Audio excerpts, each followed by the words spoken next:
สบายดีพี่น้องมื้อนี้เจอกับเซเบียวคือเก่ามื้อนี้เฮาสิมาเฮ็ดผัดขี้เมามีเผ็ดเกาหลีคูณ3กินเนาะเผ็ดจี๊ดจ๊าดแน่นอนเดี๋ยวไปเฮ็ดนำกันเลยนี่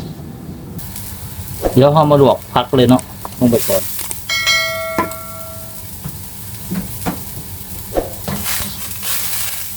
ทำด้วยกุ้งปลาบึก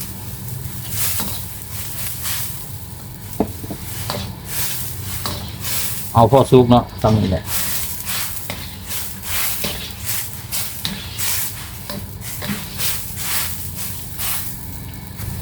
ต่อไปแมนมีเนาะมีเพชรคูณ3ลวกเลยลวกสิโดนเนี่ยแต่ว่าเส้นมันแข็ง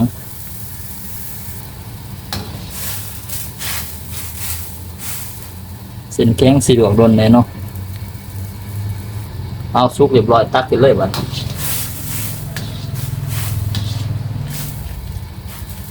เดี๋ยวเฮามาปรุงกันเลยเนาะก่อนสิเอาไปผัดปลาน้อใส่ลงไปผงชูรสหรือแป้งนัวใส่ลงไปเพิ่มความเผ็ดคูณ4ใส่ด้วยแจ่วมันเนาะใส่ลงไปเลยเผ็ดแน่นอนงานนี่จี๊ดจ๊าดคูณ5คูณ4ไปเลยเดี๋ยวมาผัดกันบัดนี้เตรียมเครื่องลงไปผัดเลยเนาะ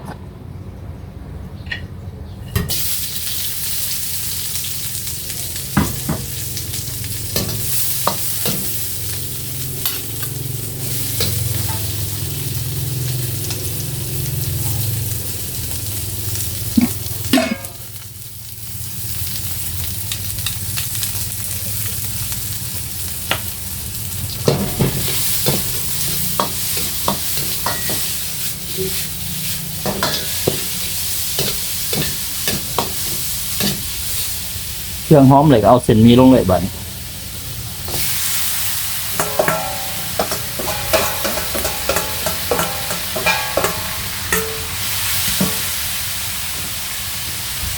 ไปเข้าเล็งไฟแห้งบัดนี้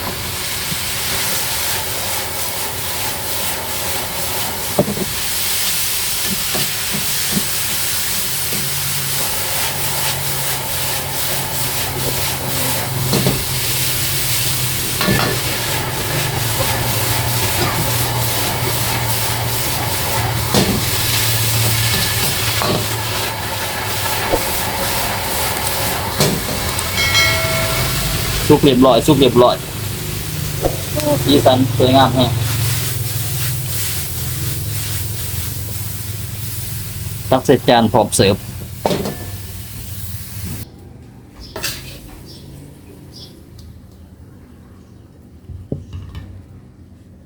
เอ้าสีสันสวยงามเผ็ดจี๊ดจ๊าดแน่นอนบัดนี้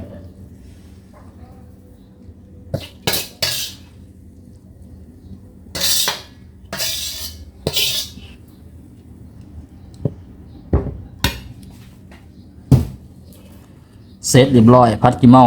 มีเกาหลีคูณ3เผ็ดจี๊ดจ๊าดรสชาติถึงใจมาพร้อมรับประทานเลยบัดนี้โอ้สุดยอดเลย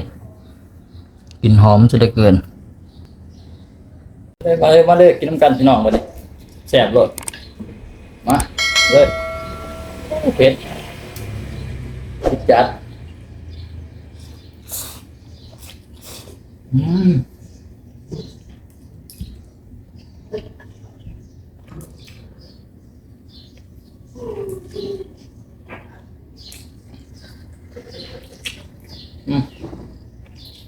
เป็นไง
ต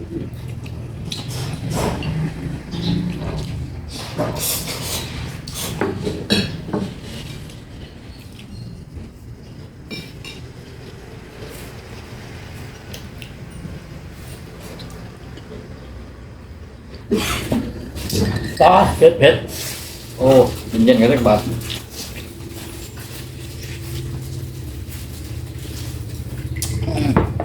หวานนี่ป่ะ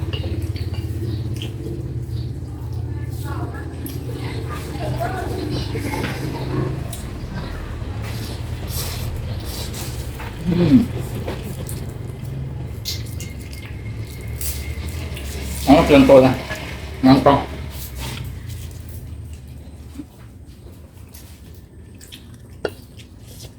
เลยเดี๋ยวเลยความเผ็ด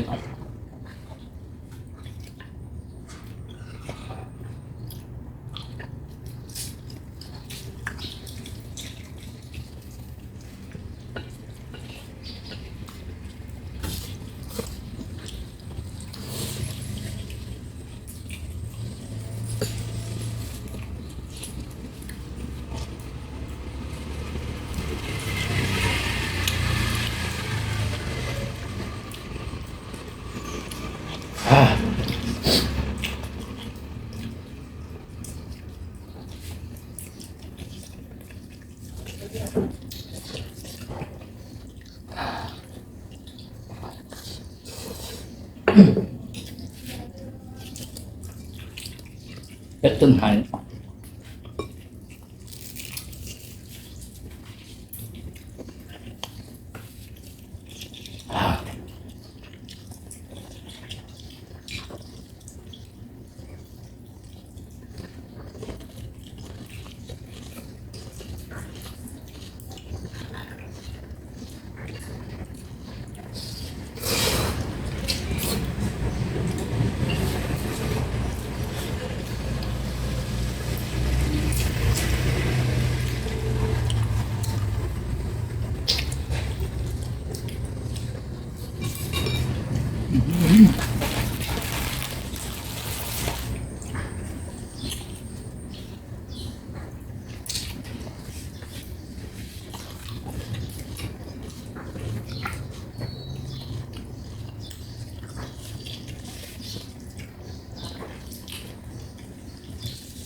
เผ็ดเผ็ดเผ็ดเผ็ด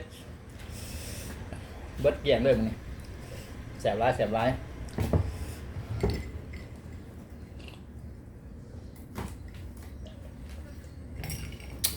สุดยอดสำหรับคลิปนี้จบเพียงแต่เท่านี้เนาะเดี๋ยวคลิปหน้าเอามาเห็ดแนวใหม่กินเนาะแสบๆเหมือนกันเจอกันพี่น้องบ๊ายบาย